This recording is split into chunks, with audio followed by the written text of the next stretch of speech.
Mobil yang satu ini dengan ketangguhan SUV crossover, senyaman sedan tapi seluas MPV, dan dia ini penggerak listrik loh. Jadi kalian lihat kan, ini luas banget, kakinya masih, wah ini mah nyaman banget nih buat kemana-mana. Terus ke atasnya nih, di headroomnya juga masih luas banget, jauh. Apalagi kalau kalian lihat di sini ada panoramic roofnya yang gede banget. Yuk kita review mobil ini, Aion Hypertech HT.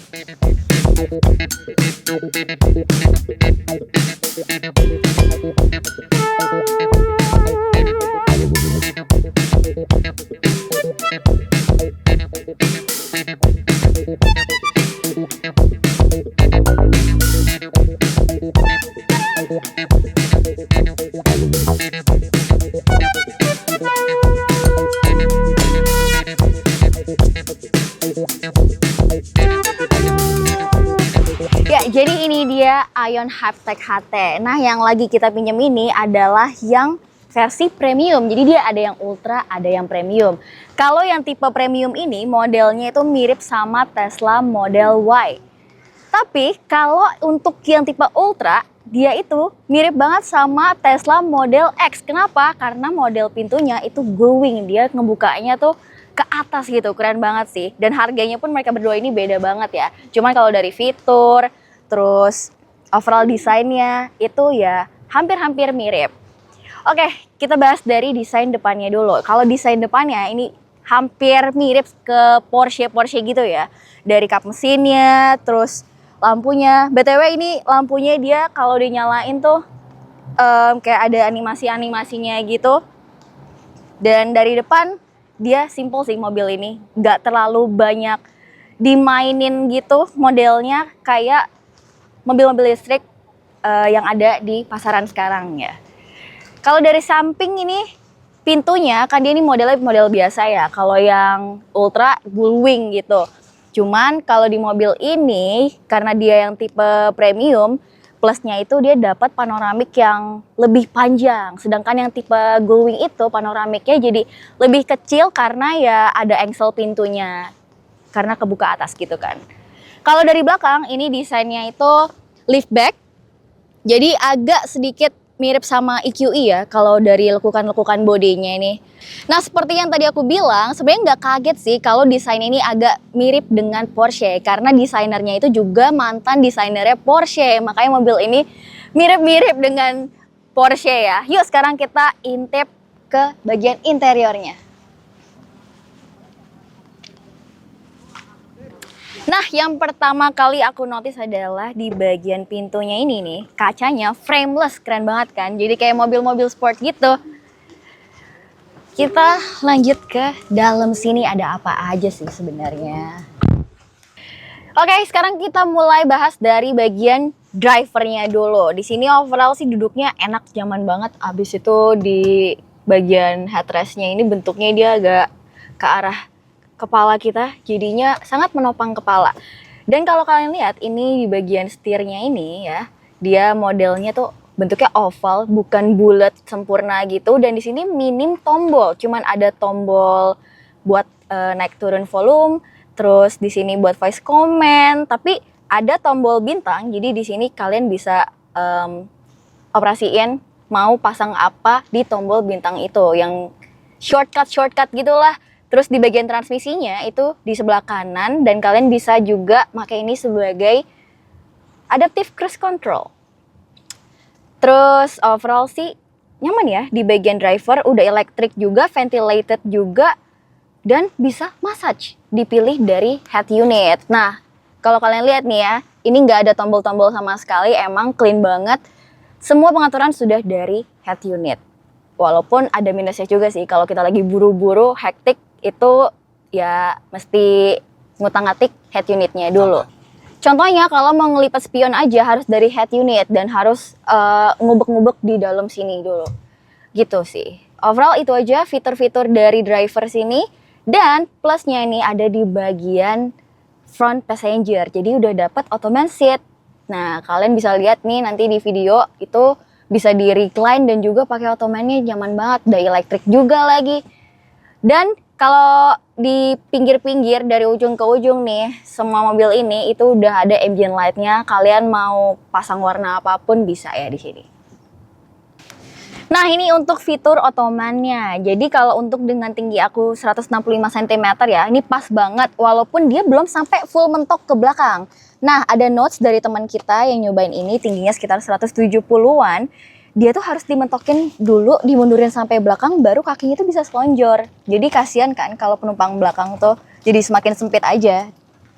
Nah, nyamannya lagi ya, selain udah elektrik pengaturan kursinya dan juga udah Ottoman, jadi di passenger front ini dan di driver itu dia sudah bisa seat massage. Jadi kalian bisa mau pengaturannya di punggung doang, mau di waist tuh ada pengaturannya dan kekuatannya itu bisa diatur. Jadi ada gentle, standard, dan strong. Enak banget ya di mobil listrik ada massage-nya. Jadi udah massage seat, udah ventilated, kurang apa lagi coba? Dan audionya dia pakai Dolby Atmos ya, bukan Dolby doang, Dolby Atmos. Juga banyak banget nih, jadi ada di pintu ada, di pilar A ada, terus di sini juga ada atas ya, belakang juga ada 3. Dan plusnya lagi di bagian driver, ini kalau kalian lihat ada yang warna silver ini, dia ini di kanan kirinya itu adalah speaker juga. Jadi itu gunanya kalau kalian masang navigasi dan juga misalkan lagi telepon ini bakal keluar suaranya dari sini. Jadi nggak mengganggu speaker-speaker yang lain misalkan kalian lagi denger musik gitu ya. Walaupun nggak dapat ventilated seat dan juga nggak dapat seat massage, ini nggak kalah nyaman dengan di bagian depan karena dia dapat nih luas banget kan. Kalian bisa ngapain aja di sini, nyimpan barang juga masih bisa banget. Terus dapat meja lagi, dan mejanya ini bukan meja yang nggak kokoh, ini kokoh banget loh. Kalian bisa naruh laptop ya kalau mau kerja sambil disupirin gitu, enak banget kan, buat makan juga oke. Terus di sini di bawah kalian dapat laci ya buat nyimpen dokumen-dokumen. Ini duduknya udah di recline 143 derajat ya, ada sampai mentok dia. Terus juga dapat armrest. Nah, ini kalau ditekan dibuka dia keluar jadi 2 cup holder ya. Di bagian tengahnya ini ada 2 kisi-kisi AC dengan 1 USB port, USB-C ya di situ. Nah, di sebelah kanan kan dapatnya meja, tapi di sebelah kiri dapatnya apa? Dapatnya footrest. Nah, keren banget kan? Jadi kalian bisa ngatur nih posisi jok depan kalian mau sampai mana biar kalian kakinya bisa selonjoran. Enak ya, tinggal dimentokin udah enak gitu loh guys. Jadi di belakang ini benar-benar kayaknya dimaksimalin banget buat penumpang nyaman gitu loh. Apalagi dengan panoramic roofnya yang dari ujung sampai ujung. Di sini kalian nggak kurang pencahayaan banget sih. Keren. Tapi ya ini posisi duduk kayak gini cuman enak kalau misalkan orang yang tingginya sekitar aku gitu loh, 165-an. Kalau orang yang 170-an ke atas itu dia posisi duduknya agak gantung gini loh di bagian pahanya. Jadi ya si joknya jadi nggak menopang paha kita. Padahal ini posisi duduknya nih di jok depan udah paling maju, udah full. Jadi kayaknya yang lebih tinggi daripada aku mendingan gak usah pakai footrestnya. Ya kalian tinggal kayak gini aja, lebih enak, lebih nyaman. Terus kakinya bisa masuk ke kolong sini. Seperti Ion Y Plus yang pernah kita coba, di mobil ini juga sudah dilengkapi dengan voice command yang bisa mempermudah kita nih. Jadi di row kedua ini ya ada mic-nya di kanan dan kiri. Jadinya kalian walaupun berada di belakang tetap bisa komen sesuatu. Misalkan kalau ini aku lagi mau buka kaca jendela, cuman tinggal perintah doang. Hello baby. Hello baby. What can I do for you? Open my window. Okay, opening the rear left window. Sorry, Hello I baby. didn't hear you clearly. What can I do for you? Close the sunshade. Okay, sunshades is turned off. Wih.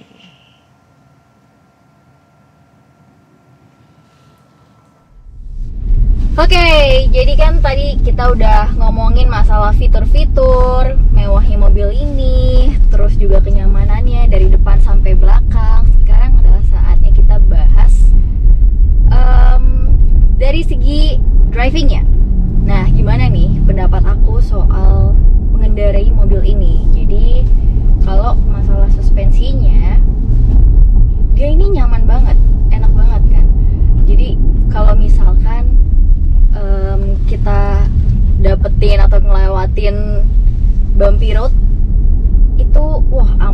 kayak kerikil-kerikil gitu nih, aman banget lewatnya. Terus juga karena mungkin dia lebar ya mobilnya dan juga panjang, jadi enak gitu guys. Kalau misalkan kita di tol, di jalanan biasa, suspensinya nih nyaman, dia bisa dibilang cocok ke segala kondisi ya. Jadi dia menyesuaikan gitu. Jadi kalau di jalan tol yang butuh kecepatan tinggi, dia otomatis jadi lebih stiff. Nah, jadi kalau misalkan kita lagi di tol nih, terus nemu jalan tambelan gitu ya, yang buat mobil ini agak ngeloncat dikit, wah itu juga nggak kerasa guys, enak banget. Tadi kita udah coba kan, mau ke arah syuting di sini tuh masih sangat aman. Dikategorikan bahkan itu nggak kerasa kita lewatin tambelan gitu. Dipakai belok-belok nih juga masih enak loh. Jadi body rollnya juga minim ya. Walaupun mobilnya ini gede, cuman dia nggak limbung sih. Terus kalau masalah handling ini enteng. Jadi kalau misalkan aku nyoba mobil listrik gitu ya, pasti ada salah satu minusnya, antara dari handlingnya, dari suspensinya, terus dari pengeremannya atau gasnya. Itu pasti ada salah satu minusnya dari mereka. Nah, di mobil ini itu nggak ada. Di gas enak, nggak terlalu enteng, nggak terlalu berat juga, walaupun bisa diatur ya. Tapi pengeremannya ini oke banget guys. Jadi ada, kalian tuh bisa ngatur dari soft, dari smooth sampai ke sport. Pengeremannya itu sama-sama enak, sama-sama sensitif. Cuman bedanya kalau kalian pencetnya ini lebih ke arah smooth, itu jadi lebih apa ya, kalian harus nginjek remnya agak dalam aja, cuman masih tetap sama-sama sensitif. Kalau untuk visibilitas, kaca depan sih oke, kaca samping oke, pilar nggak ngalangin, tapi minusnya ada di belakang. Jadi kalau kita ngeliat kaca belakang, karena dia modelnya landai gitu, jadi agak kecil. Apalagi dari sini nih ngelihatnya juga emang kecil banget. Terbantunya gara-gara ada si kamera 360-nya itu. Untuk ADAS juga dia cukup lengkap. Jadi udah ada adaptive cruise control, diaturnya lewat sini. Di transmisinya diklik 2 kali, diturunin ke bawah 2 kali, terus bisa diatur juga jaraknya. Jadi ACC-nya ini dia udah bisa sampai berhenti juga, dan speed terendahnya itu bisa sampai 15 km per jam. Udah ada blind spot monitoring. Tapi yang belum aku temuin adalah cara ngatur jarak antara mobilnya. Jadi cuman ada ngatur speednya doang nih di setir di sebelah kanan. Cuman kalau untuk ngatur jarak dengan mobil depannya aku belum nemu. Mungkin kalau kalian tahu silahkan komen. Nah, soal tenaganya, jadi tenaga mobil ini itu 335 horsepower dan torsinya 430 Nm. Terus kalau kapasitas baterainya ini dia 83,5 kWh. Jadi lumayan banget ya. Dan dia berpenggerak RWD ya, rear wheel drive, sama kayak Ioniq 5 dan juga BYD Seal yang RWD. Jadi dengan kapasitas baterai yang tadi aku sebutin, ini mobilnya dapat melaju kalau 100% full ya, dapat melaju 620 km. Lumayan banget tuh guys. Nah, sekarang waktunya kita bahas konsumsi listrik dari mobil ini. Jadi kalian pasti penasaran dong, konsumsi listriknya ini boros atau irit sih ini mobil. Jadi kemarin kita tuh udah jalan-jalan pakai mobil ini di dalam kota, macet-macetan dan masuk tol juga. Tapi tolnya juga macet. Jadi bisa dibilang kemarin kita jalan-jalan itu sekitar 20% doang kita dapat jalan lancarnya. Nah, kita kemarin jalan sejauh 60 kilometeran ya. Jadi dengan kondisi yang sangat macet itu, konsumsinya kita dapat tuh 15,8 kWh per 100 km. Nah, kalau di convert itu dapatnya 6,3 km per kWh. Nah, gimana tuh menurut kalian?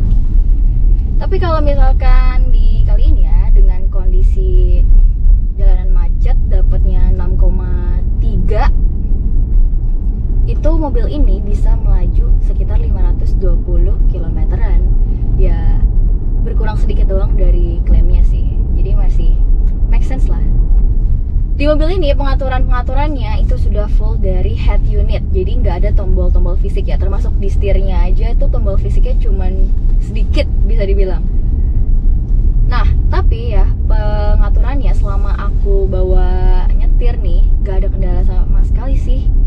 Soalnya gampang, dia banyak shortcutnya, dan sebagai driver pun juga sebenarnya nggak terlalu banyak kan yang kita utak-atik kalau misalkan kita lagi berkendara gitu. Paling cuman kayak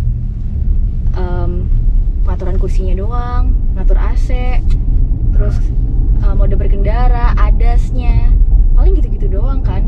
Nah caranya tinggal geser aja di bagian samping paling pojok kanannya, di bagian head unitnya itu banyak shortcutnya yang memudahkan driver. Terus kalau di speedometernya ya, ini keren banget sih, karena dia modelnya agak ke depan gitu.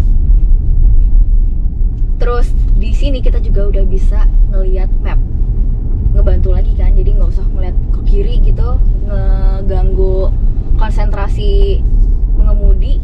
Kita tinggal lihat depan doang nih kalau butuh mapsnya. Sama satu lagi nih, AC-nya sangat disayangkan, dia kurang berasa sih kalau di belakangnya duduknya. Kalau di depan sih ya lumayan, lama-lama dingin. Kalau di belakang yang berasa banget, apalagi kalau siang gitu. Apalagi kalau lagi pas kita buka si sunshade-nya ini, itu panas banget.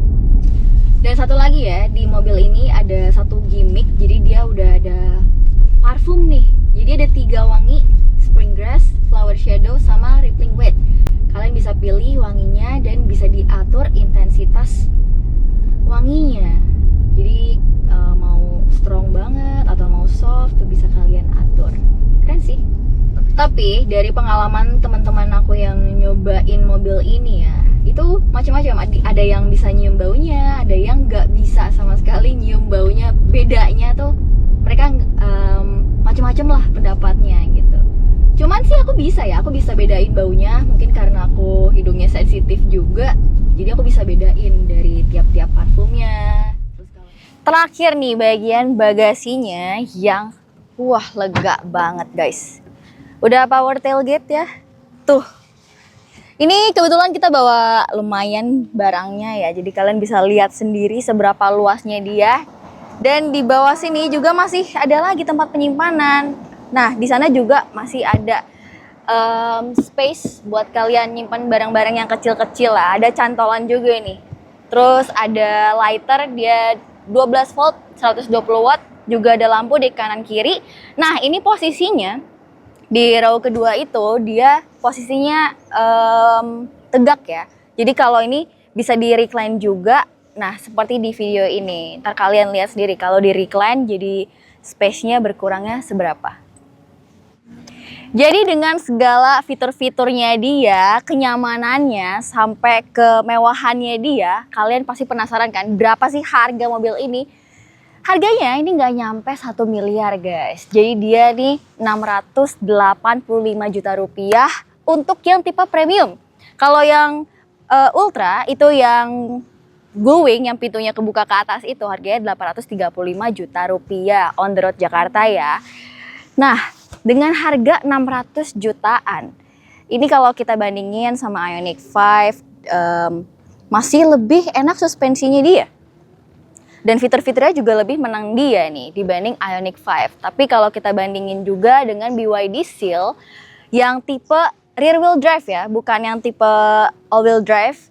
Nah, kalau kita bandingin dengan yang RWD, itu juga fiturnya masih lebih banyak mobil ini. Suspensinya juga 11-12, cuman leganya jauh lebih lega si Hypertech HT ini. Tapi kalian pasti punya pendapat kalian sendiri. Kalau menurut aku sendiri, harusnya peminat dari Hypertech HT ini banyak banget nih harusnya. Jadi Kalian silahkan kalau misalkan tertarik dengan mobil ini ya silahkan test drive langsung. Oke guys, gitu dulu review Rarin untuk Ion Hypertech HT yang tipe premium. Sampai jumpa di video-video kami selanjutnya. Bye-bye!